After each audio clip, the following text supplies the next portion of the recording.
It's the Deadline Junkies Screenwriting Podcast with your hosts, Jordan Imiola, Kerstin Porter, and Shami. All right. Our guest today is Micahel Jamin. He's written and executive produced on many shows, including King of the Hill, the Beavis and Butt-Head reboot, Wilfred, and Tacoma FD. Welcome, Micahel. Thank you for having me. Hi. Well, thank you for joining us. We have many questions for you today, and we'll start with what made you want to start writing in the first place? Oh, well, even as a kid, I wanted to be a writer. Then in high school, I loved Cheers. And I was like, I want to be a writer on Cheers, whatever. But then after college, I moved out to LA to pursue a career in TV writing, and it's been working almost ever since. Did you ever do any like fan fiction or like a spec script while you were like at Cheers or anything like that when you were in high school and you wanted to write for Cheers? I didn't even know what fan fiction was back then. I wrote spec scripts in college. I knew what that was, but I never not fan fiction is not. No, I don't know how to do that. I know some kids that would do that. They without even knowing what fan fiction was, but just I was just writing bad fiction. That was what I was into. So then, how did you end up on Lois and Clark, your first show, right? That was the first freelance that I sold with my partner. At the time I was working, well, a couple years before that, I was working for some TV producers, and then they went on to create. They wanted to run Lois and Clark, and I came back and I said, "Hey, can you, can I pitch you an episode?" This is after working with them for a couple of years, and they were gracious enough to let us pitch, which is like a big deal when you're two nobodies. And they liked one of the episodes. They bought it, and that was that. Nice. Do you have a favorite show you worked on or a favorite experience? The first staff job was Just Shoot Me, and that was just it might have been like the most exciting experience because that was my first time doing it in Hollywood on a regular basis. That was very exciting. But I wouldn't say. I mean, I had so many fun jobs since then. I wouldn't say it's my favorite or anything, but that was certainly the most exciting time. Awesome. Yeah, we love Just Shoot Me. When I was growing up, I watched it all the time. Do you have any good stories with Just Shoot Me? Oh, yeah. I don't know. There's a ton of good. The cast was lovely. We had a reunion with the cast maybe 6 or 7 years ago, just hanging out with them on the lot. It was always a fun group. The cast genuinely liked each other. They hung out with the writers. It was really, it really was a magical time being involved in that. And I got to work side by side with many writers, some writers who wrote on Taxi and who wrote on Cheers. And so to me, it felt like a big deal to be working next to them and learning from them. Oh, yeah. One of my favorites characters was Nina Van Horn. And I was wondering if you have any good stories with that character and writing her. Well, that was played by Wendy Malick, who's just lovely. And yeah, my partner and I, we wrote a bunch, at least in the first 4 years, we wrote a lot of Nina episodes. We would just come up with ideas for Nina because we love that character so much. She's amazing. Yeah. So that was us. A lot of that was us coming up with. Well, thank you. As an audience member, thank you for that. But they're all. I mean, honestly, what a great cast that was.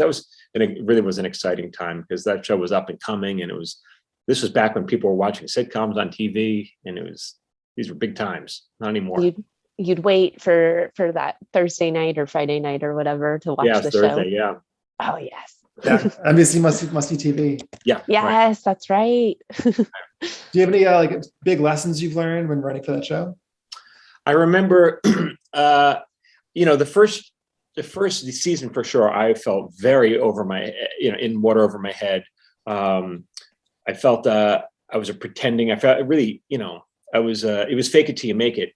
And I remember we'd all be pitching on jokes, and the room all the writers were so funny on that show. It was very intimidating, and they would be pitching, and I'd be laughing. I wasn't even pitching; I was laughing, and I just knew this is not good because I'm not getting paid to laugh. I'm getting paid to pitch, right? And I just couldn't beat any of the writers to the punch. They were just so good. And then I remember talking to Marsh McCall, who was he was at the time he had just finished running the Conan O'Brien show, and I was like, man, I don't know. I can't beat these guys. And he gave me some really good advice that really changed the game for me. And it was, he said, you're never going to beat them. They're too fast. So you can't, if everyone's pitching down this one line of thought, You're not going to beat them.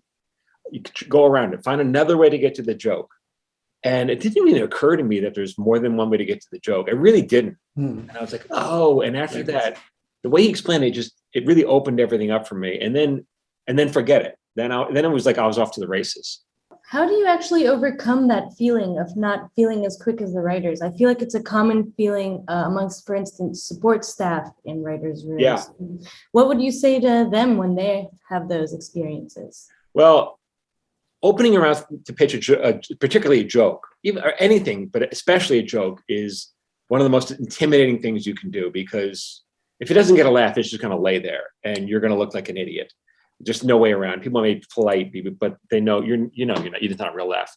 And so a good tip is always to have a backup. If you have a joke and it bombs, have a backup. Have a backup to get, as long as you can get a laugh. If people will forget, even if it's not on story, as long as you can get a laugh somehow to the situation, people will remember the laugh. And that's the most important thing. And yeah, I guess, was there anything else I had to say about that? Maybe, but I already forgot. I already bored myself.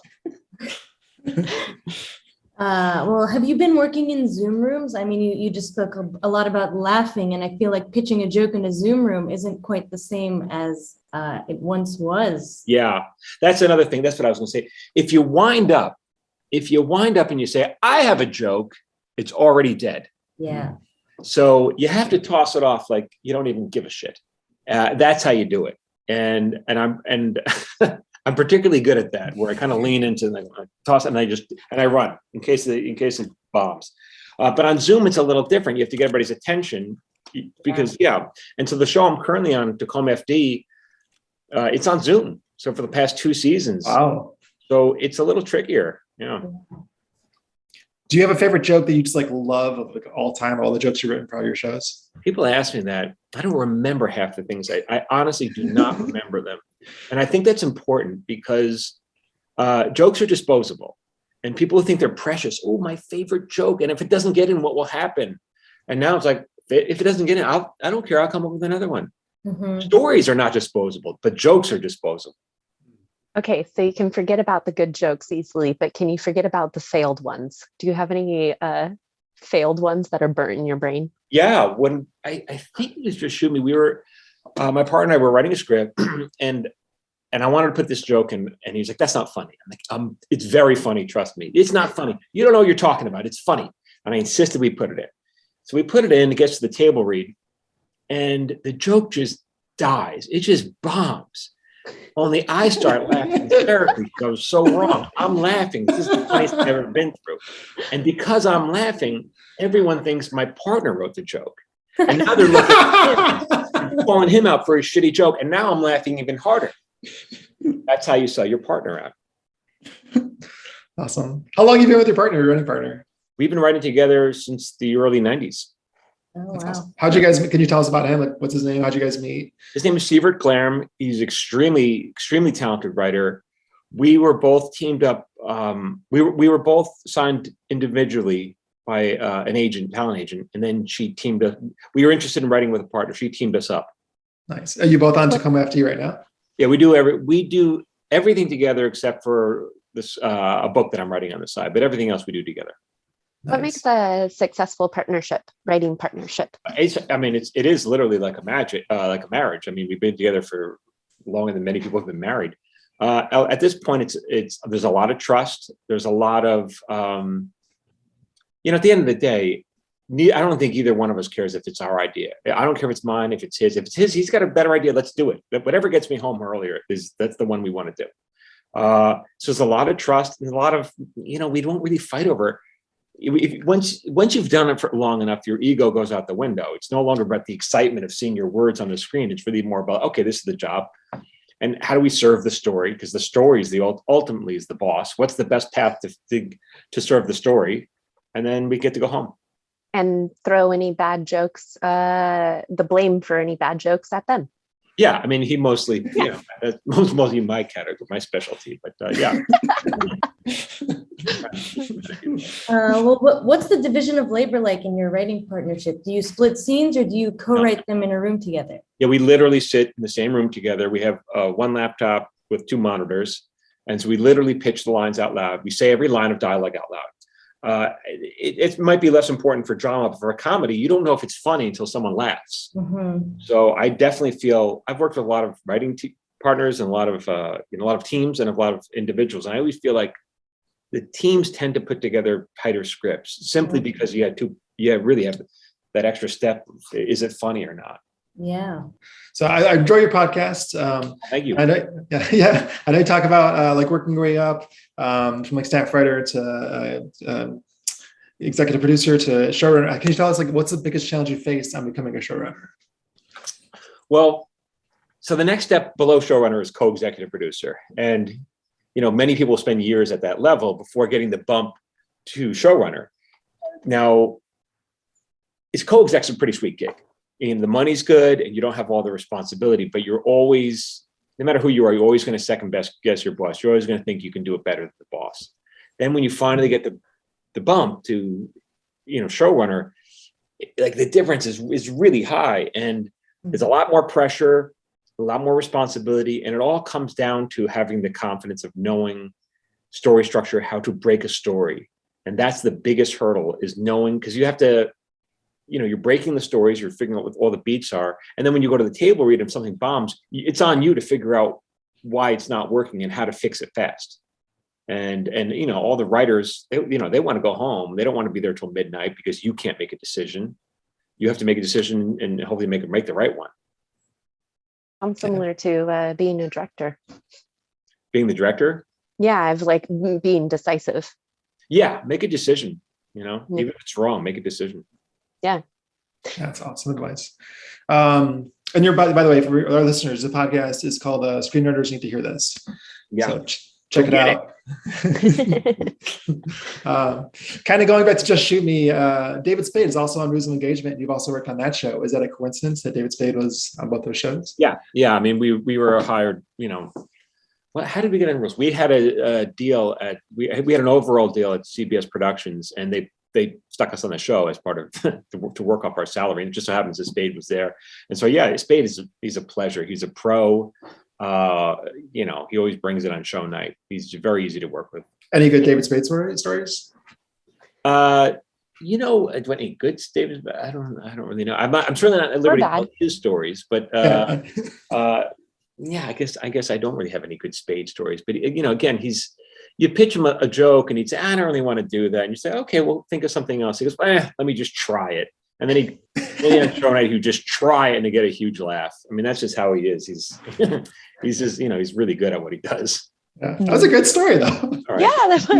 Yeah. So then jumping forward in your career, you did King of the Hill, and the blue collar families in Texas are represented very well, very accurately. From what I've heard, I'm not from Texas, so I don't actually know. I just know a bunch of people who say that. And I was wondering, how are you from Texas? How are you able to write that? Well, no, I'm from New York, but there were a lot of Texas writers on our show to help keep the authenticity. And then we also took a road trip, not a road trip, but we took a field trip to Texas to kind of absorb the local culture. Nice. But that's how it was. And if you had a question about something, one of the local writers would help you out. Did you ever, as a New Yorker, just roll your eyes at these Texans and have a totally different experience from your childhood? The thing about Texas, when you go there, it's not the state of Texas, it's the Republic of Texas. And they're very proud of it. They have a flag, and it's a very different culture. And so you want to honor that. And I wouldn't roll my eyes, but you would ask, I would ask other writers, really? That's how you guys do it there, Yeah. So where did the Texan writers come from? Were they based in LA, or did people go There were out? writers who moved to LA to pursue their dream and then broke in. Nice. But there were several of them, yeah. I think Bobby Hill is probably my favorite character in the show. Were there any challenges you had writing a preteen or teenager main character? I honestly you don't even think of him as a child because he's so emotionally intelligent.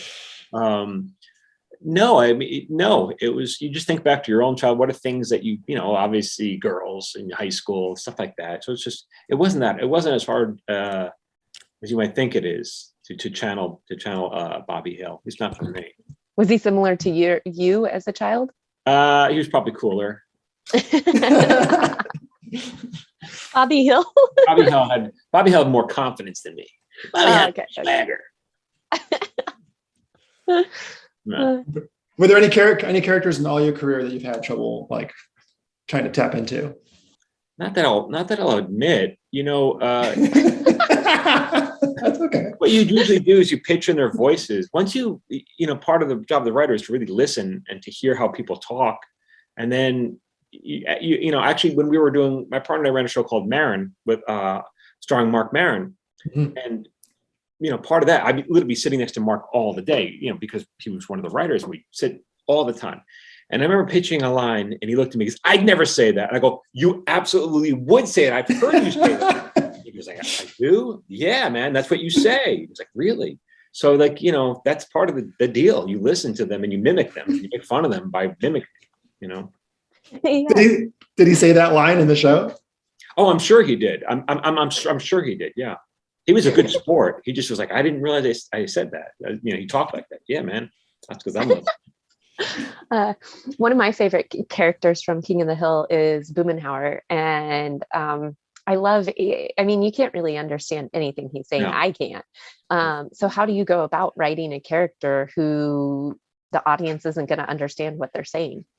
Well, first of all, he never said anything important. You never got information out of him. So it really didn't matter if you understood it. It was just like an attitude. You go, "Dang old man talking about it." And then you're like, okay, Boomenhauer's, he's getting his thoughts out, but it doesn't really matter what he says. You could just tell by his attitude that he approved or didn't approve, and that was it. But he wouldn't deliver any important exposition or pipe. Like he was, there are not many Boomenhauer stories on that show either. Mm-hmm. Yeah. So how would you write his dialogue? Literally dang old, and then you write some other mishmash words in there, and then talking about I typed some other words. Okay. There was a real art to it in the beginning. Mike had a real art to it. So you kind of ask the other writers, "Hey, does this sound right?" What was the purpose of that character then, besides being just somebody to love? I think that's part of the local Texas culture, is like there are people who have a thick, drawl or accent you can't understand, and that's part of their charm, and that's what people in Texas say. They go, "Yeah, that's my father-in-law," whatever. I don't know what he's. So that's just about the authenticity. He didn't really add much in terms of plot usually. Mm-hmm. Nice. So speaking of another Mike Judge show, Beavis and Butt-Head, could you talk about how you got onto Beavis and Butt-Head? That was a couple of years later, and the showrunners of King of the Hill, we were friends with. We worked with on a number of times, and they wound up taking over the new Beavis and Butt-Head, that's all done by Freelance. So they need freelance episodes. So they reached out to me and my partner. They said, "Hey, do you guys want to pitch a couple of freelances?" We're like, "Yeah." So again, we pitched, I don't know, whatever, 10. We sold, I think, 4 or something. And then we would go in to the record session. We literally watch music videos on a laptop, and we sit with Mike, and we watch his videos, and then we poke fun of the people in the videos, and then Mike would nod, and he'd go into the booth and do it as Beavis and Butt-Head. But the other parts were scripted. The storylines were all scripted. How was the freelance writing experience different from being in a room, and do you have a preference? Well, you don't make much money as a freelancer. I mean, you can't even make a living writing freelance. So this was just something we did on the side because we wanted to say we wrote for Beavis and Butt-Head. It was like fun. So yeah, the preference is to be a staff writer for sure. Mm-hmm. It's just that was a low budget show, so they didn't have staff. So you worked with a ton of showrunners, like 13, 14 different shows. Do you have a favorite showrunner, or do you have any advice from a showrunner you've learned that you've kind of kept with you? I've learned from so many great showrunners, Steve Levitan and Chris Lloyd and Greg Daniels are some of the bigger ones. And you can learn, I kept a book. What else? Here it is. I got my book. Here's my book. And I would just, every time I learn something, I write it down. And so, yeah, they all have a different way of approaching story, but very thoughtfully. And that's how you really learn story structure, which is the goal, right? That's everything in writing. Jokes are not in the beginning, at least back in the day, you could divide a writer in comedy. You'd be like a joke person or you're a story person. That's what people would ask me. You just line up into two different camps. And I certainly was a joke person in the beginning. My partner was more of a story person. But as I progressed in my career, I'm definitely half and half now, because story is everything. The jokes, whatever, we can come up with more jokes, but the story has to hold together.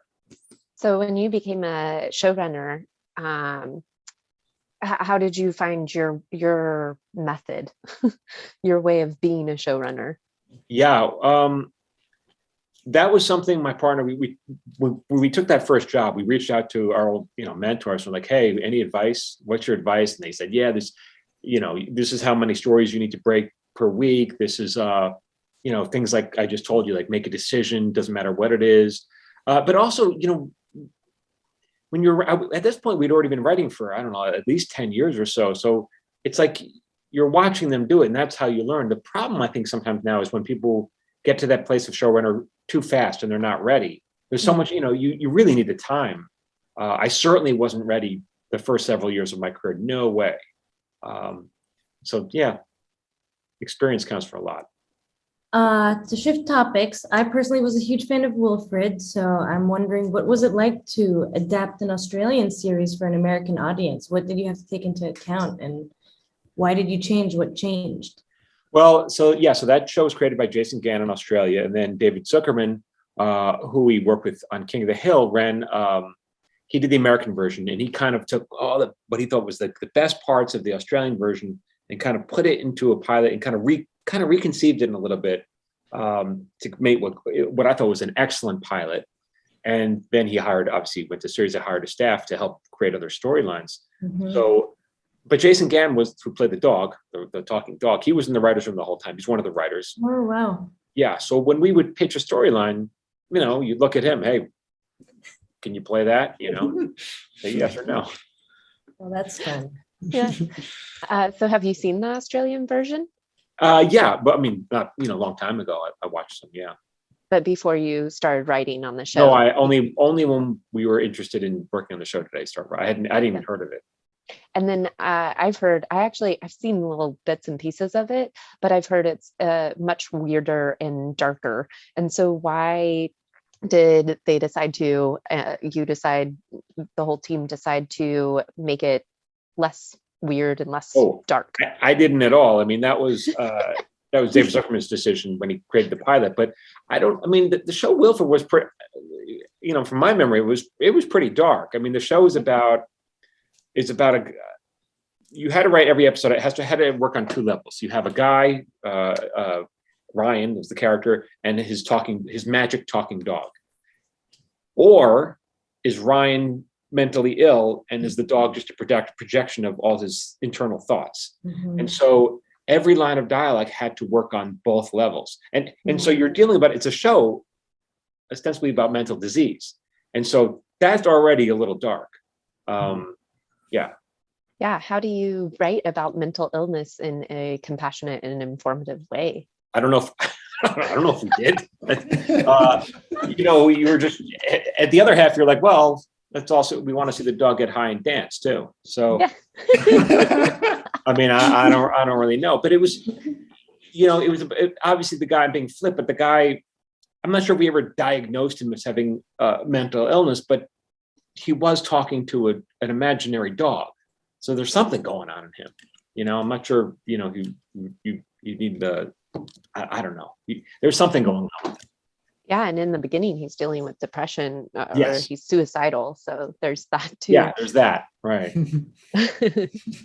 Well, I think you, I think you did a great job of the mental illness. So kind of moving forward to present, I've been watching a lot of Tacoma FD. What's it like working with the Broken Lizard people? And did you know them beforehand? No. We met on that show. And those guys are great. So Kevin Heffernan and Steve Lemmy created the show. They're two of the guys from Broken Lizard, and they created the show. But they have a lot of independent movie experience, but they'd never done any TV. And so obviously my partner had a lot of TV. So we were kind of brought on to show them how, this is how we can churn it out on a regular basis and not go crazy. And so that's why they brought us on. And they're just wonderful. First of all, they're both those guys are very funny and talented. They're very sweet. It's very important for them to have a room where people are cordial and friendly and not mean, and it's not nasty. So they just couldn't be easier and easier to work for, just more lovely people. So, and then of course they're in the room, you pitch a joke or a storyline and you go, hey, what do you guys, you want to play that? Are you okay? Are you playing with that? And they're like, and then you kind of tone it or you change it to, that's one of the advantages of having the actor in the room, because you know if they're going to be able to sell it or not. Do you prefer having the actor in the room? As a rule, no, you never want to have an actor in the room. But if they're also the showrunner, if they're an actor writer, then if they're the star of the show, yeah. And we've worked on a number of shows where that's the case. Then if they are, if they created the show and they have that kind of voice, you want them in the room. But if they're just an actor, you don't want them in the room. You mentioned the room right now is on Zoom. How big is the room? And also, do you plan on going back to in person? That's not up to me. That's up to the studios and liability. I guess there's like around 10 of us or so in the room. We just wrapped on Friday. So there are about 10 of us, including 1 or 2 assistants, maybe. So what are your responsibilities as co-EP? Well, basically it's basically the story structure. So when someone pitches an idea, it's up to the higher level writers to figure out whether this idea has enough meat on the bones. And if so, how do we literally break it on the board? How do we lay it out? What are those moments? What are the act break moments? What are we building to? What's the middle of act 2? And so all that structure, that's not something you would ordinarily know. Like a lot of times I remember as a young writer pitching an idea and not even knowing if it's a good idea or not. And then some other writer would pitch an idea and it would be well received. And you're like, well, how did they do that? How do they know? And so that's where I'm at now. Is I'm the guy who says whether it's a good idea or not, because you've been doing that long enough, whether it has enough meat on the bones, and then how to unfold it in such a way that the audience will hopefully be compelled to continue watching.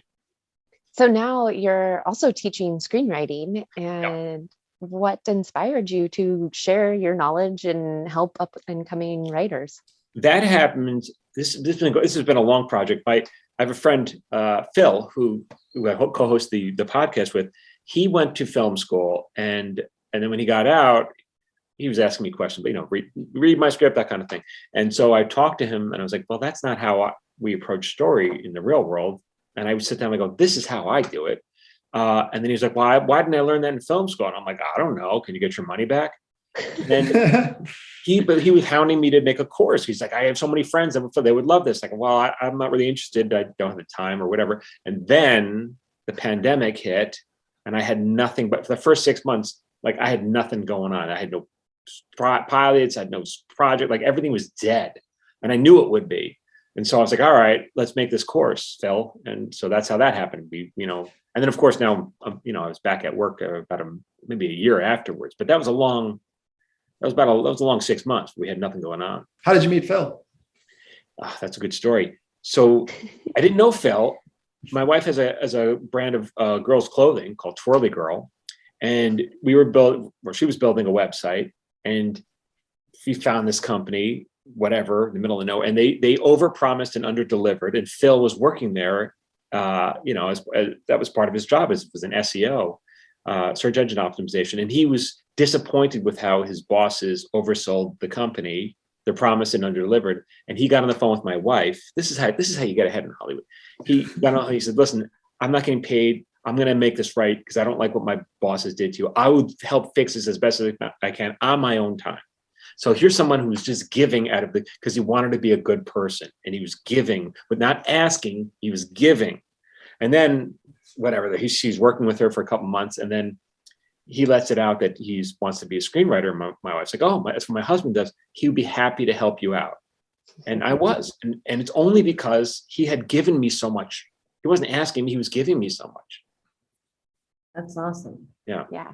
So be a good person. Yeah. And then you get ahead in Hollywood. I actually Yeah, feel like I haven't heard that. Help people first, because everyone's always like, help me. It's like, well, it's the other way around. Mm-hmm. Help someone else, and then they will feel compelled to help you because out of guilt. Yeah. Guilt those people. Guilt the people with kindness. Yeah. Well, do you have any writing advice you want to rehash for emerging writers who are listening right now? Any advice I have. So I've been posting every day on social media for, I don't know, maybe 8 months or something now, every day on TikTok and Instagram. So if anybody wants to, I post every day, daily writing tips on how to be a better writer, how to break into the industry. And you can follow me on Instagram or TikTok at Micahel Jamin Writer. So don't ask for all of my advice. I will give you all of it. Can people ask on social media for certain advice and you'll answer it on social media? Yeah, I mean, I say the same thing. If you leave a question, leave a comment, and if I feel like enough people want to hear the answer, I'll answer. But if I feel like it's specific to, like, just you, I keep a long list of questions. So I want to help people. I don't want to just, help as many people. I don't want to just help one person. So did Phil inspire this social media journey? Yeah, that was also from a project I'm working on. I was like, I need a large social media following for a project I'm working on. So I was like, all right, well, how do you do that? Give away everything you know. So what's the project? It's a collection of personal essays, which is forthcoming. It's called A Paper Orchestra. And if anyone wants to read a sample story from that, you can just go to you can go to michaeljamin.com/story, or you can go to my profile and click A Paper Orchestra and the link, and you get a sample story from that.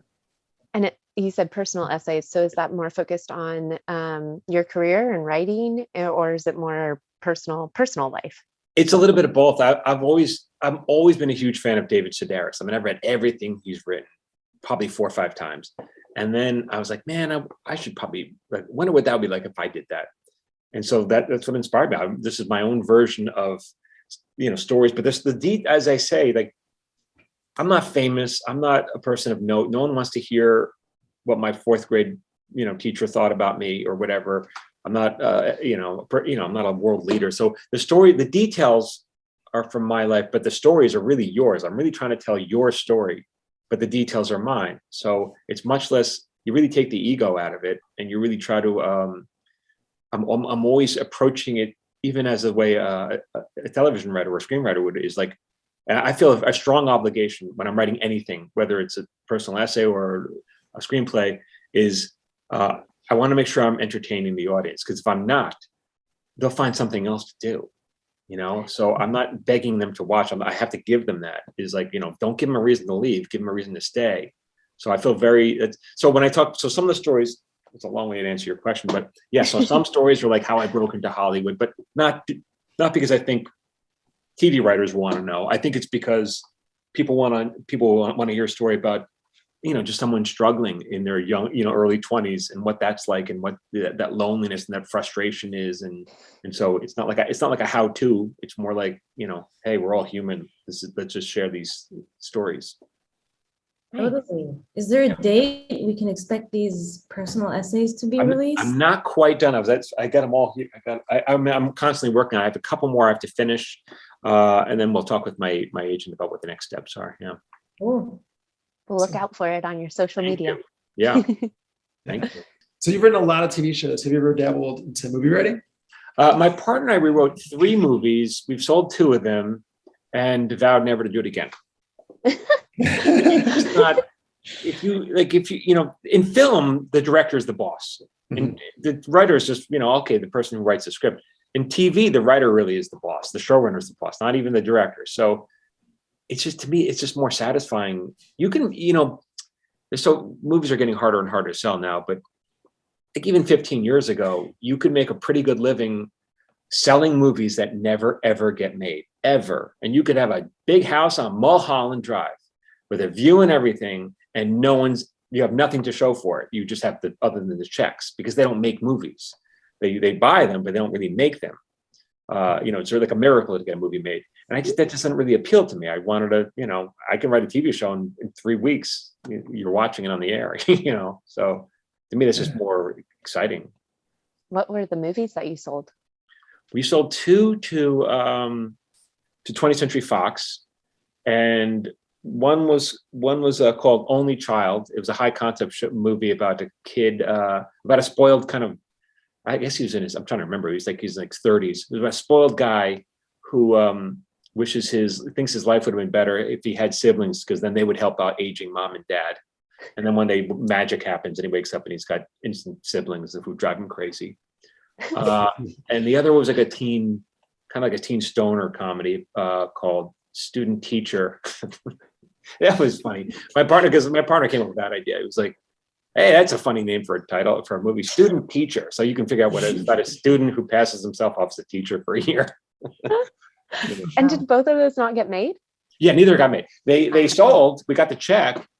But like I said, movies don't get made. They just get bought. So, and everyone was happy with them. You know, the only child was killed because at the time they had another project set up called Middle Child at the same studio. And well, so Middle Child killed Only Child, but Middle Child didn't get made. Neither have gotten made. And it's very common. These studios, the executives, there's a lot of turnover. They usually keep a job for 2 or 3 years and then they leave for another studio. And then that movie's dead. No one's going to resurrect it. There's nothing to be gained by they're not going to take it with them. It's not their property. And it's just going to die there because the new person at the studio is not going to take someone else's garbage and try to turn it into gold. They'd rather make their own project and turn it into gold. There's nothing to be gained by taking their project. So that's why I think it's just silly. It's silly for me. I was like, I don't want to do this again.